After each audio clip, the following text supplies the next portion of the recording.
Hi guys, it's Ray here from City Fan TV, and we bring you the biggest stars, the guys who are having their 15 minutes of fame right now. We've got Ben and Sim from WeareTottenhamTV. How you doing, guys? Thanks, Ray. Looking forward to my bit of fame now. That's what I'm looking forward to. It's our big break being on Ray's YouTube channel. I think you've had your bit of fame, but I'll come to that in a minute. The fame's not on here. I think it's already happened. Guys, we're going to start with something that, and I'm wearing the shades for two reasons. One, because I normally wear them. And two, last night I put out on Twitter that I wanted to watch a film, something on Amazon Prime or the iPlayer or something. I wanted a film to watch. And a couple of people said, watch...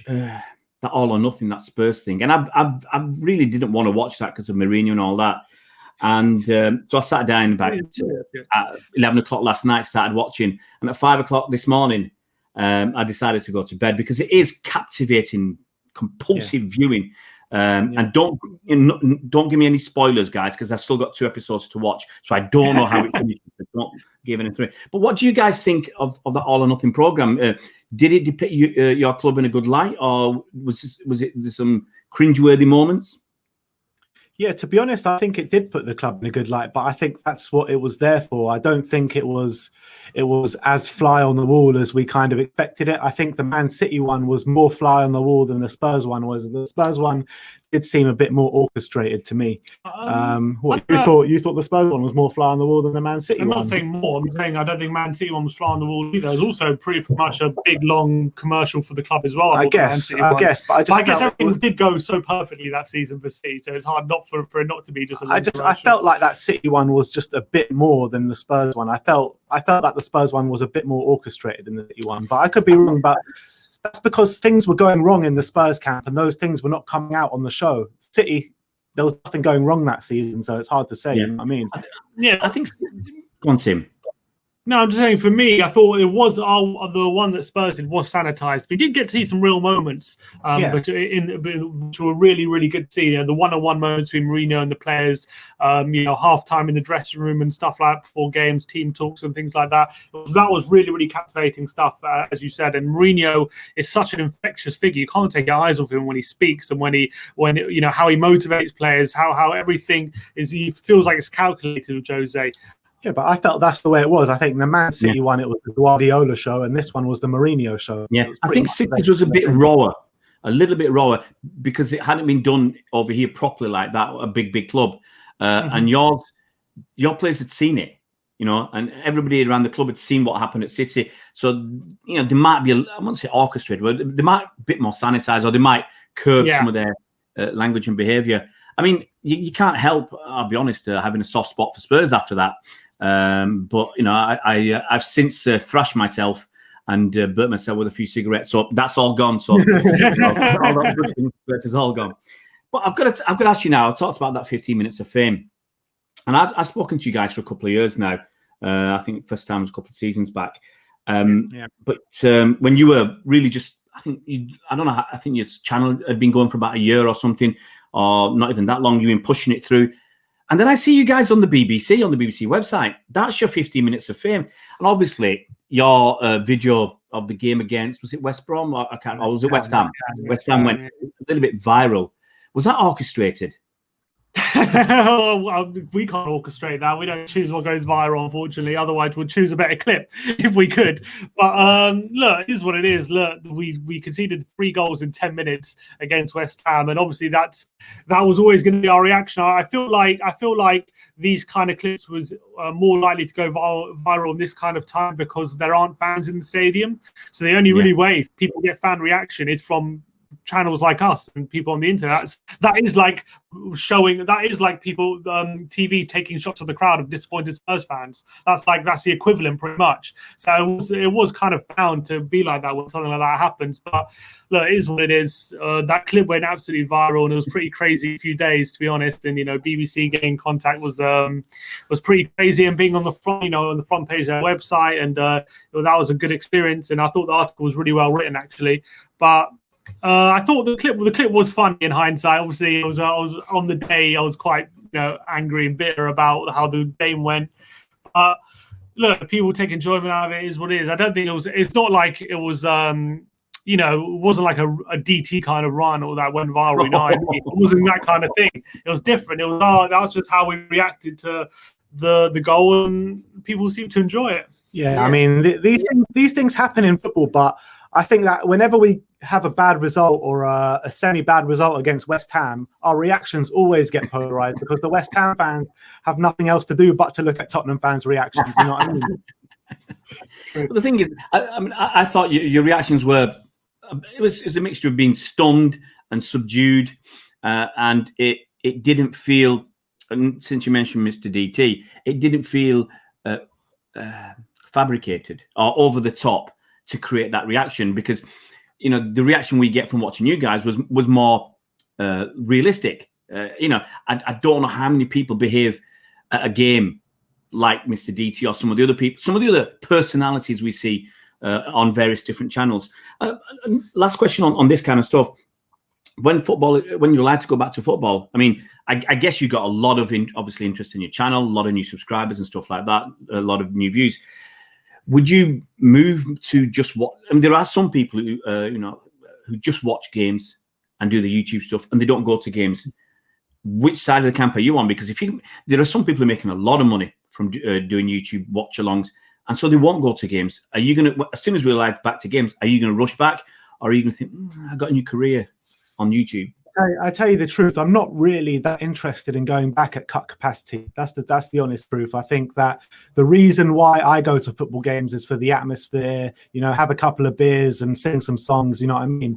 If I just want to go solely to watch the football, then I'll probably enjoy it more watching at home. You can see the game better. But I go for the whole atmosphere, the whole camaraderie around the whole thing. So in terms of will I rush back? Yeah, I will rush back when it's full stadiums again. But if it's like half full or 20-30% capacity, I'm not really interested to go back. Yeah. I want to go back when it's full capacity and you can get your proper support on again. Yeah, that's kind of how we see things at the moment. It is interesting because, as you say, with the watch-alongs and during the games and stuff, we actually have a lot more interaction with fans now than we did when we were going to games, even though obviously we're seeing them in person. But when you're seeing people in person, you're only kind of speaking to like 10, 15 people maybe. When you're doing the watch-along, you're literally speaking directly to thousands of people. In the comments, you're reading out comments, speaking to people and everything. And so I think fans have a lot more of a personal feel. So I think that's been a big positive. And I wouldn't want to lose that, but it is difficult. But once games do come back to full capacity, we do need to be there. I miss it too much, that atmosphere of the lane and being at games and things like that. And football, it's just not like, as much as I'm still enjoying football. But when a goal goes in and there's no crowd to celebrate and there's no fans to celebrate with, it just loses it completely a bit. Loses it a lot. There's a lot lost. Ultimately, however many views we get and whatever happens with the channel, our primary concern is Tottenham Hotspur Football Club. So I mean, we're fans of Tottenham before we're YouTubers. You know what I mean? Yeah. So we've been going to Spurs for as long as we can remember, since we were 7 years old, going to the stadium. So we wouldn't want to change that for the world. Yeah, I mean, I find when going to the stadium, the fans are nicer to me at the stadium than they are online. Online, obviously, they're hiding behind a computer and they can say all sorts. But very rarely that someone will give you jip at a ground to your face. But let's move on. Let's move on to Jose Mourinho. Now, obviously, had a tough old time at the end at Chelsea. At United, it was pretty poor at the end. Lots of stories coming out, what's going on behind the scenes. Were you worried when he took over Spurs? Because I saw a lot of Spurs fans were really against the appointment of Mourinho, and very few were. But that seems to have changed obviously, since he's been there. But were you worried at the start? I was very worried. Before he came in, the day before we announced him, I called him a dinosaur. I called him a ticking time bomb. I called him literally every name under the sun that you can think that's associated in a negative light with Jose Mourinho. I probably called him. I really did not want it to happen. I was like mourning the loss of Pochettino, and I did not want Mourinho. But now he's in. I think very soon after he came in, I changed my tune pretty quickly. And it's not because I'm a flip-flop or anything and I like to change my opinions, but I actually think there's been proof in the pudding, and you can see slowly, Jose Mourinho is imprinting himself onto the Tottenham Hotspur squad. You can see we're growing in stature. You can see that we're becoming a more solid team. I think since Jose Mourinho's come in, I think apart from City and Liverpool, I think we've won the most or got the most points out of everyone in the Premier League. So, like I said, the proof is there in the pudding with Jose Mourinho. And I think that if you give Jose Mourinho what he wants and you put the trust in him, I think the results are there for everyone to see at every club he's been at. Yeah, for me personally, I wasn't worried. I knew Jose has caveats, like a lot of managers do. But we all know what you're kind of giving up to have Jose in charge. But also, what we all know as well, what you're getting with Jose's trophies and success, and that is exactly what he's had at every club. I firmly believe, even at United, I think he did as good a job as he probably could have done. And even though he could have done, you probably argue you could have done better. Did better than anyone else has done post Fergie, and I thought he was the one that we really needed to take the next step after Pochettino, after having this whole 5-year plan and project and building a team that was sustainable and challenging the higher end of the table throughout most of the year. We needed someone to kind of take that extra step, someone with a mentality who's a winner who can get over the line, and I thought there was no one better than Jose to come in and do that. And I know at the moment, it's been a year in charge actually as of today or tomorrow. It's been a year in charge for Jose. I think it's been a positive year in the right direction. It's not been perfect, but I think right now, as you can see our squad and how we built our team this season, I think we're really moving in the right direction. I'm very excited. Yeah, I think it all remains to be seen over the next 6 or 7 games. I really think these next 6 or 7 games can really define our season. But, it was getting to a stage at some point where City were the only team we could beat, you know what I mean? I knew you'd get digging at some early point. The thing is, Jose did as good as he could at United, I think, because City were winning everything. Let's be honest, domestically. I think he said when we were Centurions, he said that it was his best achievement, and they finished 19 points off. So, but I just think that's the standard that City had. It was interesting, going back to that All or Nothing documentary, it was interesting to watch and to realise that actually, after a really poor start with Poch last season, and your season could have really crumpled away, to look at how well you actually did with the injuries you had. And as I said, I've got, I think, a couple of episodes still to watch, but some big injuries you had last year to big players. Ben Davies, he was out for ages. Son. Harry Kane, obviously. Do you want to league position last year, or do you know how it finished? I kind of know how it finished, but you had Sissoko out as well, and Eric Lamela, maybe some other a lot of injuries. Yeah. So for you to actually end up finishing 5th, I think that's it's not too bad. It's quite commendable because for a big chunk of that season you were in the around 10th spot. So I think you finished well. So looking at all that, is it a surprise that you started this season so well? Because a lot of those players are back. So it reminds me of that Leicester season when they escaped from relegation by the skin of their teeth by winning so many games at the end, and they carried that momentum into the next season. And you guys have done exactly that. How long can you keep this momentum going? I think, like I said, I think it all depends on these next 6 or 7 games because we've got big games: Man City, Chelsea, Arsenal, Palace, then Liverpool, then Wolves and Leicester. You know what I mean? So these 6 games can really define our season. And if we can go on a run on these next 6 games, I don't know who can stop us. Seriously, I think that if we go on these next 6 games and go avoid defeat and get the majority wins, I think that we can go on a good run for literally the remainder of the season. I genuinely believe that. Yeah, and as you said, last season we had, since lockdown, really, since we've had all the players back, I think we've gained the most points out of anyone, I think. Yeah. We've been really, really strong, and since Jose's had more time to implement his ideas and his tactics into the team, we've really, really improved. And I honestly think if we didn't have all those injuries, if Kane and Son weren't out for so long, we probably actually would have got top 4 last season, considering how low the bar was with Chelsea and United. They scraped it in with 66 points, and that's probably a historically low points total to get top 4. So there's 3rd as well. They finished 3rd on 66 points. So I think if with a bit more luck, we would have got out. Unfortunately, every time we had built any sort of momentum under Jose last season, we got a big injury. I remember we went on a run of like 3-4 wins in a row. Then Kane gets injured. Then we beat Villa. We have another few wins in a row. We beat City, and then Son gets injured. And we find a solution to the Harry Kane problem. We're going to have a Son problem, and then we have no attacking threat. And that's what cost us many points last season, which was a bit unlucky. But yeah, we said at the end of last season we were building really good momentum post-lockdown with good performances, some good results, and our squad is a lot better. So even since lockdown, we've had a fantastic summer. We really targeted the weaknesses in our squad with the transfers that we've made really well. We've probably one of the best summers we've ever had, and I think we're in a very good direction now. But it's all about proving it against the best sides, because I think our run so far at the beginning of this season has been a bit kind. We've had we've had 3 wins in a row against Brighton, Burnley, and West Brom, but we expected to win those. We did beat United 6-1, which was a great result. Yeah, but everyone's beating United. Everyone's beating United on Trafford, so it's not that impressive. And so now we've got a really big run of tough games, and if we can get a respectable points total, then I think if we're definitely after the next 6 games, we're still in and around second or third spot, or even top, then I think we're definitely in it for the long haul this season. Yeah. Good. I got to ask you, obviously, 2 big stars at the moment, Son and Kane.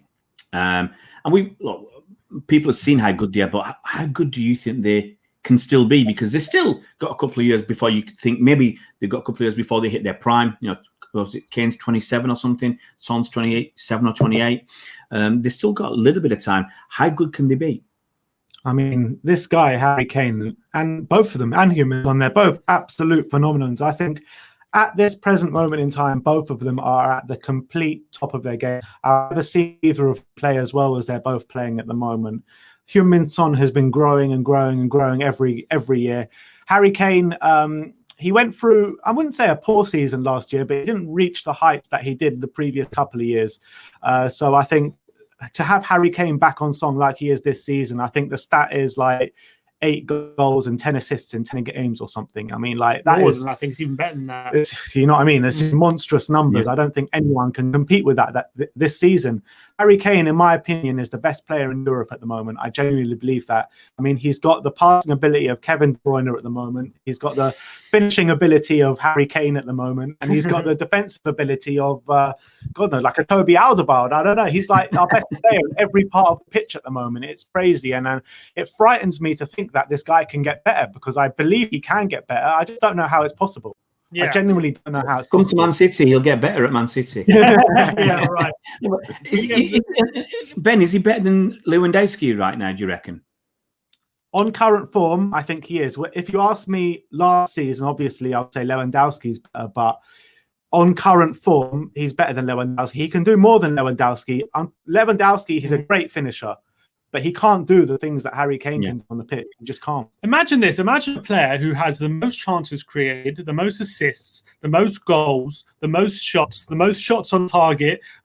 He's doing absolutely everything. Absolutely everything. He's the best playmaker and the best striker in the league at the moment at the same time. No player can compete with that at the moment. It's incredible. How when Harry Kane used to drop deep, in the previous times in his career, people used to say he's dropping too deep and is taking away from his attacking threat. And now he's dropping deep, he's creating assists, and it's not taking away from his striker's role. He's even having more shots than he was last season. He's actually being more predatory, and he's getting more goals, and he's getting more assists. It's absolutely phenomenal. And yeah, I agree with my brother. I honestly believe right now he's the best player in Europe, but there's no one who can compete with him at the moment. He's that level. It's just about how he performs against City, Chelsea, Arsenal next 3 games. Obviously the big games.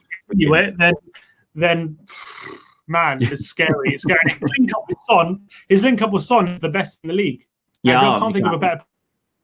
You can't. And also, you got to look at the partnership, and we find it a lot better to play with teams that leave a bit of space in behind, like Southampton did, like Man United did. You know what I mean? And Kane dropped and Son in gaps in behind the space, and we struggle when we do play teams that play a low block or sit with 11 men behind ball, like Brighton did, like Burnley did, like West Brom did.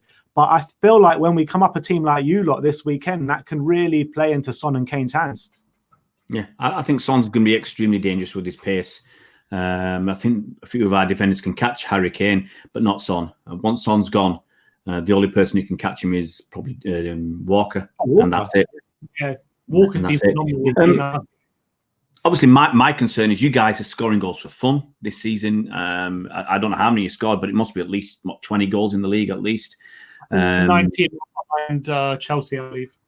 Yeah, and we're not scoring for toffee. I think after a stat from last season, after 6 games last season, I think we had a plus 18 goal difference. City did after 6 games, and this season I think we're on plus 1.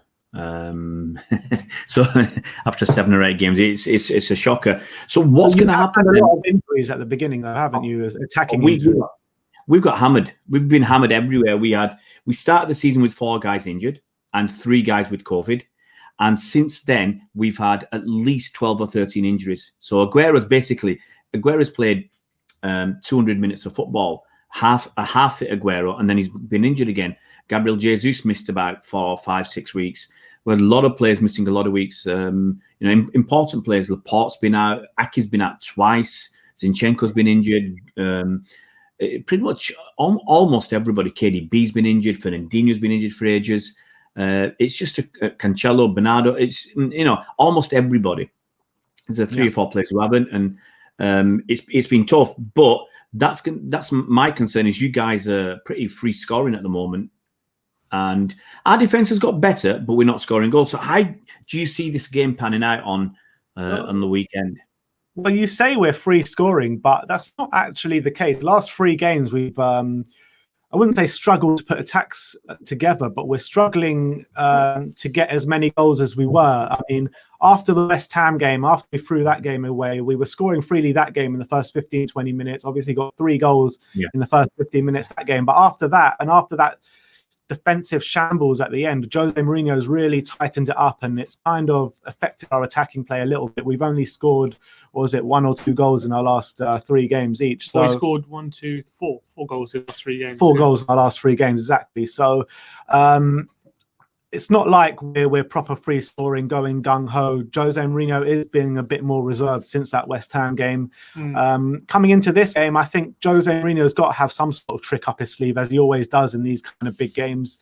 But I do feel it's going to be a tight game. I think it's going to be won by the odd goal. My prediction before the game was 1-0 Spurs. I'm still going to stick with that one, but I think it's going to be a very tight game, won by the odd goal. Yeah, I feel like City aren't as free-flowing as they used to be. Even last season, their problem wasn't creating chances. Their problem was putting the ball in the back of net. They created a bucket of the chances last season, but they just weren't clinical. But this season, it seems they're not even creating those chances as much as they were last season, which is a bit of a worry. Aguero and Sterling's supposed to be back this weekend, aren't they? Aguero's back, is he? I wouldn't be playing. Well, personally, I wouldn't be playing Aguero myself, because last time he came back, he played 3 half games. Didn't really look like he was going to do anything, and then he got injured. So I'm thinking Gabriel Jesus is on fire. The kid scored 2 goals in his last 2 games, some great goals. Why would you drop him? And Ferran Torres, for instance, that kid scored a hat-trick the other night for Spain against Germany. He scored, off the top of my head, about 5 goals for City this season. Why would you be dropping him? And Sterling, why would you drop him? So if these guys are fit and in form, I don't see why Aguero comes back. I think that's a backward step. You're taking away some confidence from other players. And I personally, Aguero's been out basically for about 5.5 months. He's had, as I said, 200 minutes of football. I'd rather give him an extra few days. If we've got, I don't know if we've got Champions League next week, but leave him a few more days. Give him a bit more time, and then bring him back, ease him back from the bench. I don't want him to start a game, get injured, and be out for another 2 months. It will knacker our season. Yeah. I feel like City's front 3 just doesn't strike as much fear as it used to do when they had Sterling, Sane, Aguero all on top form. And I feel like without Silva, there's a big over-reliance on De Bruyne at the moment to create chances. But obviously, look, you're always going to be a threat. You saw against Liverpool, you still have the ability to create chances against the very best teams, and you're always going to be an attacking threat. But I just feel like I don't know what it is. There's something missing with City's attack at the moment. It's just not as sharp and not as creative as it used to be. Yeah, I believe you're massively, massively missing David Silva. I think, he's gone and you haven't really filled that void. I don't think Bernardo Silva's hit the heights that he used to play Yeah, at. I don't know what's going on with Bernardo Silva. He doesn't seem to be Last the player he season, was. it's a weird thing because the season before he was phenomenal. He was the best player at City. He was voted player of the season. He went off to and with City won all the domestic trophies. He went off to with the Portugal for the Nations League finals. He was the player of the tournament there. And then the following season, he just dropped off. And obviously, we don't know whether it's he's not had enough rest. He's overexerted himself the previous season. I don't think he's resting on his laurels. So we don't know what happened. We thought he was coming back to fitness and form. He had a couple of decent displays this season, once for City, once for Portugal. But we need all our players to be on form if we can have a chance. I mean, you guys, you are tough to beat. You're scoring lots of goals, and we need those front three, sticking our chances to win. I think that's one of our biggest issues. Is we still get chances, maybe not as many as before, but we're not sticking them away. Sterling's missed plenty. We could have that game we lost against Leicester. Fernandinho had I think it was a header 6 yards out or something, and he missed when we were winning 1-0. That could have put that game to bed. We had chances against Leeds. We didn't take them, and then they came back and got a point. We had chances against West Ham. We had chances against Liverpool, and that's just going to be that's the issue. We've got no one like Harry Kane and Heung-min Son who's sticking those chances away. If we had, I know you're not going to give us them, but if we had those two, I think we'd be top of the league quite comfortably because they're sticking the chances away. On the flip side, your defence has improved a lot since Leicester. Since you've got Diaz through the door, you're not really conceding that many goals or as many chances as you were, and you seem to tighten things up. And Walker, as we said before, Walker's been one of the defenders of the season. Yeah, Ruben Diaz outscoring Cristiano Ronaldo these days. But the thing is, we're still in the early part of the season. We were still giving up chances because I don't think we were fit enough because we had no break. Last game in the Champions League was on the 15th of August. First game in the league was about the 19th or 20th of September. You got 5 weeks off to have your break, to recuperate, and then have pre-season. And then before pre-season's finished, you got to go away on international duty. So we were just knackered. So I think that's affected, our defense as well as everything else. But I'm hopeful that now we're getting hopefully more players back fit. That'll give us that togetherness and consistency, because it's a real bummer when you play someone for 2 or 3 games and then they get injured, and then you got to bring somebody else in, and then they play 3 or 4 games, then they get injured. You don't get in that consistency. So did you give us a score prediction, Tim? Sorry, yeah, but in my preview, I said 1-1. I think it's going to be a draw. I think it's going to be a tight game. I think City are still a very good side, and you saw against, even in the past few games, even though you haven't scored loads of goals, you haven't conceded either, and you've been keeping it tight at the back, and they've all been quite close games. So I expect this to be another one. Look, if you offered me a draw right now, I wouldn't take it because I think we're playing very well, and I think we have the opportunity to win this game. But I think City still have a lot of quality, so I'm still going to go 1-1. I mean, at the end of the day, we've been a bit of a bogey side for you for the last couple of years, and you really do owe us a beating. But I got to stay confident, don't I? On statistics alone, we deserve to beat you. I think it's going to be tight, like you guys say. I'm tempted to go with the 1-1 or 2-1 to City if I was being greedy, but we need to win. City need to win.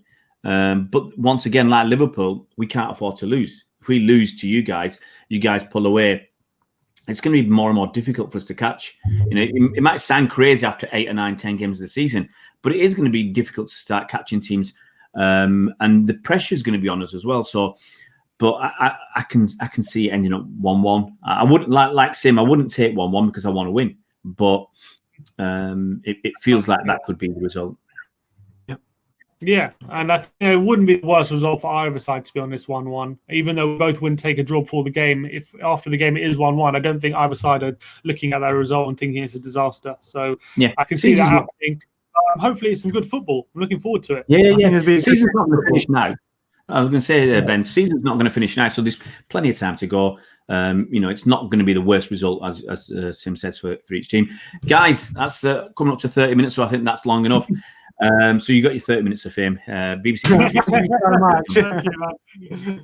Guys, no, it's been fun. I've enjoyed it, and I'll probably slink off and watch the other two, was it 2 episodes or whatever's left of the documentary, and just to see what happens. Please don't tell me. But guys, thanks ever so much for coming on, and the best team win on at the weekend. Thank you. Yeah. You too, man. Cheers. Thanks for having us on, mate. Cheers, guys.